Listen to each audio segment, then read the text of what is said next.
नमस्ते दोस्तों, आज की जो वीडियो है वो बिगिनर्स के लिए ही है। वो मैंने शुगर सिरप कैसे बनती है, मतलब किस लेवल पे कौन सी चाशनी यूज होती है उसके बारे में है। तो जब आप कोई मिठाई बनाते हो तो उसमें चाशनी जाती है। देखिए, हर एक मिठाई में अलग अलग तरीके की चाशनी होती है। कई ज्यादा पकी हुई होती है, जैसे कि कगार, वो बहुत अच्छे से पकी हुई होती है, वो कगार होती है। आप मथुरा जी के पेड़े में जो भोग लगता है श्री कृष्ण भगवान को, उसमें जो चाशनी होती है वो कगार कहलाती है। जो रसगुल्ले में चाशनी होती है वो बिल्कुल चिपचिपी ही होती है, बस उसमें कोई तार नहीं होता है। जो मोहन थाल में होती है वो एक तार की होती है। जो मठड़ी में यूज होती है, मेरी पहले की वीडियो थी जिसमें मैंने मठड़ी बनाई थी, जिसमें मैंने 3 तार की चाशनी बनाई थी। वो चाशनी का कुकिंग भी अलग था। तो हर एक मिठाई में चाशनी अलग अलग तरीके की होती है, उसका कुकिंग प्रोसेस भी अलग होता है। उसकी वीडियो लेके आई हूँ। मैंने सोचा हर कोई यही सिखाएगा कि ये मिठाई कैसे बनाते हैं, ये मिठाई कैसे बनाते हैं, लेकिन चाशनी बनाना तो कोई नहीं सिखाएगा। तो मैंने सोचा आपको आज चाशनी कैसे बनाते हैं वो मैं सिखाती हूँ। चलिए, सबसे पहले चाशनी में करना क्या है, आपको चाशनी बनानी है तो 1 कप शुगर ये मैंने ऐसे ही ली है। देखिए, ये कोई मेजरमेंट नहीं है। देखिए, अगर मैं किसी मिठाई के लिए बना रही तो ये मिठाई के लिए अपना अलग मेजरमेंट होता है, लेकिन मैं जो आपको शुगर सिरप दिखाने वाली हूँ वो मैं सिर्फ आपको समझाने के लिए दिखाने वाली हूँ चाशनी कैसे बनती है। देखिए, सबसे पहले ये मैंने शुगर डाल ली है, ठीक है। अब हम इसके अंदर 3 कप से थोड़ा सा कम पानी डालेंगे। देखिए, ये 1 कप गया, ये 2, थोड़ा सा कम पानी है, ये मैंने डाला। अब आपको और कुछ नहीं करना है, अब इसको सिर्फ हिलाना है। अभी हिलाना है, थोड़ी देर के लिए हिलाएंगे। जैसे ही गर्म होगा अपने आप घुलने लगेगी। जैसे ही चीनी घुल जाएगी उसके बाद हमारी सारी प्रोसेस है वो स्टार्ट होगी। देखिए, पहले क्या होता था, जब मेरी मम्मी, आपकी नानी, दादी जो मिठाई बनाते थे उसके लिए जो शुगर सिरप बनाते थे, उसमें क्या करते थे, चीनी डालने के बाद तुरंत के तुरंत उसके अंदर 1 या आधा नींबू निचोड़ देते। वो क्यों करते थे? क्योंकि पहले रिफाइंड शुगर नहीं आती थी, आज की तरह रिफाइंड शुगर नहीं आती थी। पहले चीनी में मैल होता था, ऊपर काला काला आ जाता था, तो मिठाई का रंग भी बिगड़ जाता था और टेस्ट भी थोड़ा सा ऑफ हो जाता था। तो उसकी वजह से ऐसा ना हो, इसलिए हमारी दादी, नानी, मम्मी ये सब इसके अंदर आधा नींबू निचोड़ देते थे, ताकि जो कचरा है सिरप में, चीनी का जो कचरा होता है वो ऊपर आ जाए। बस उसी की वजह से पहले निचोड़ देते। लेकिन आप अपनी मम्मी, दादी, नानी को पूछ लेना, ये बात आपको वो भी बताएंगे कैसा होता था पहले। ऐसे शुगर घुलना स्टार्ट हो जाएगी, मतलब घुल जाएगी, उसके बाद हमारा लेसन स्टार्ट हो।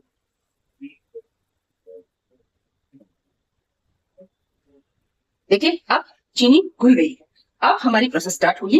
अब हमें जैसे ही चीनी घुल जाएगी उसके बाद आंच को, फ्लेम को हाई फ्लेम पे कर देना है, और उसके बाद हम इसको कम से कम 4 मिनट के लिए पकाना है। तब जाके गुलाब जामुन, जलेबी, रसगुल्ले और फिर चमचम, उसकी चाशनी तैयार हो जाएगी।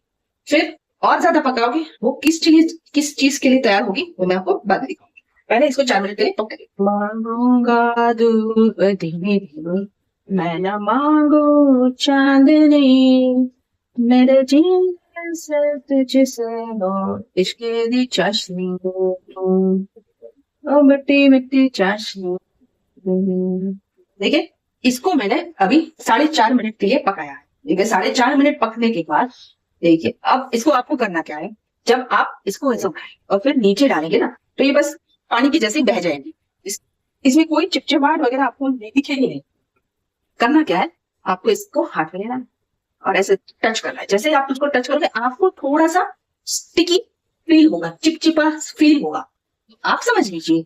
देखिए, तब आप समझ लीजिए कि आपकी रसगुल्ला, गुलाब जामुन, जलेबी, चमचम, उसकी जो चाशनी है वो बिल्कुल रेडी है। अब इसको आपको और ज्यादा पकाने की जरूरत नहीं पड़ेगी। अब आप इसी स्टेज पे आप अपना गैस बंद करके आप अपनी रेसिपी जो गुलाब जामुन वगैरह है उसकी रेसिपी आप कंटिन्यू कर सकते हैं। अब हम नेक्स्ट लेवल पर पहुंचेंगे, वो नेक्स्ट लेवल होगा 1 तार की चाशनी। तो 1 तार की चाशनी कब बनेगी, इसको अब इसी लेवल को अब आप और 5 मिनट के लिए पकाएंगे। 5 मिनट तेज आंच पे, स्लो आंच पे नहीं पकाना है, तेज आंच पे इसको पकाना है। देखिए, इस तरीके से। अब इसको हिलाने की जरूरत नहीं है। हिलाने की जरूरत कब होगी, जब आपकी चीनी घुलने नहीं लगेगी, तब आप इसको एक बार हिला लीजिए, ताकि वो नीचे बैठ ना जाए। किसी कारण से बैठ जाती है तो फिर उसकी ऑक्सीजन है वो रह जाएगी, तो कभी आपको हिलाने की जरूरत पड़ेगी। अब आपको हिलाने की जरूरत नहीं है, वैसे आप अपने आप पकती रहेगी। 5 मिनट के बाद हम इसको देखेंगे।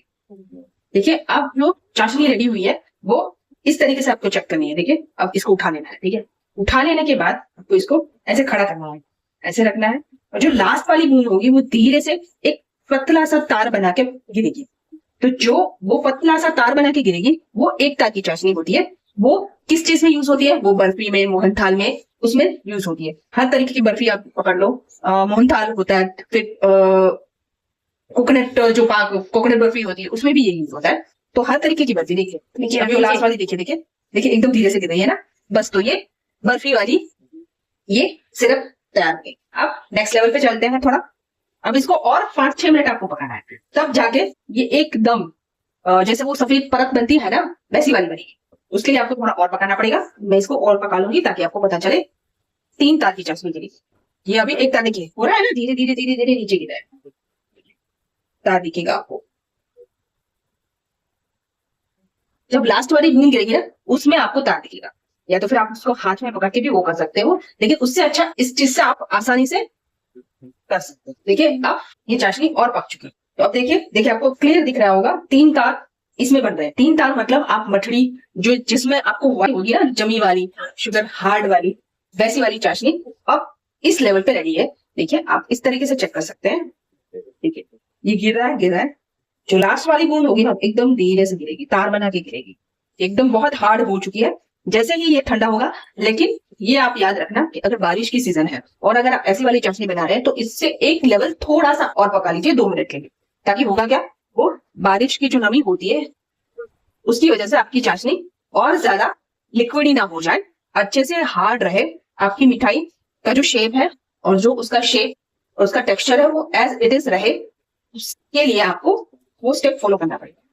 देखिए अब इस चाशनी का लेवल अलग हो गया। देखिए अब ये एकदम वैसी वाली हो गई है कि अब आप इसको और ज्यादा पकाओगे तो ये मिठाई में यूज नहीं होने वाली, क्योंकि ये चाशनी अब ना ही जमेगी, बल्कि होगा क्या, एकदम क्रम्बली हो जाएगी। तो आपकी जो मिठाई है वो बिगड़ जाएगी। तो ऐसी वाली चाशनी आप किसी में यूज मत करना, और करने भी नहीं चाहिए, वरना आपकी रेसिपी जो है वो खराब होगा।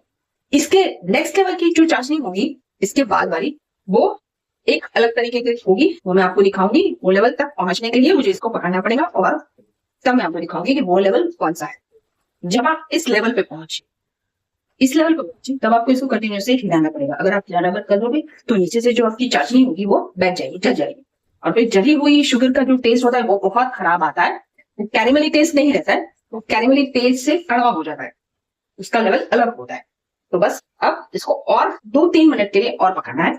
2-3 मिनट के बाद आपकी जो वो मथुरा जी के पेड़े होते हैं ना, उसके लिए जो कगार होती है ना तैयार, वैसी वाली ये लास्ट लेवल है चाशनी। इससे आगे अब इसमें कोई प्रोसेस हो नहीं सकती, क्योंकि जब वो दानी दानी हो जाएगी तो उसमें अब कोई प्रोसेस नहीं रहेगी।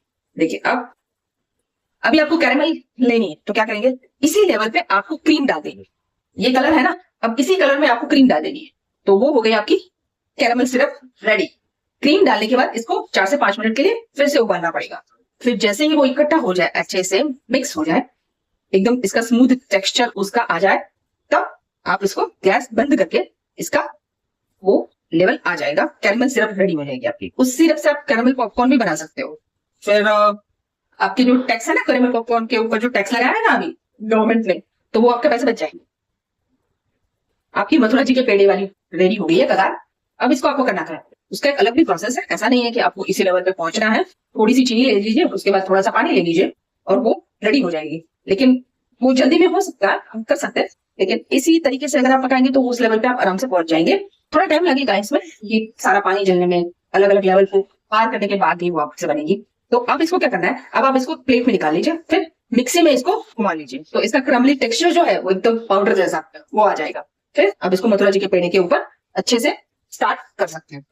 आई होप अब आपको जो शुगर सिरप के बारे में सारे के सारे जो क्वेश्चंस है, डाउट्स है, आई थिंक अब उसको सॉल्यूशन, उसका सारा का सारा सब सॉल्यूशन मिल चुके होंगे।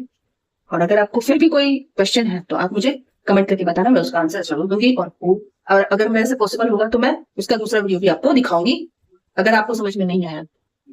आई होप इसमें तो आपको समझ में आ गया हो। तो मिलते हैं नेक्स्ट वीडियो में, तब तक के लिए हैव अ सेफ डे।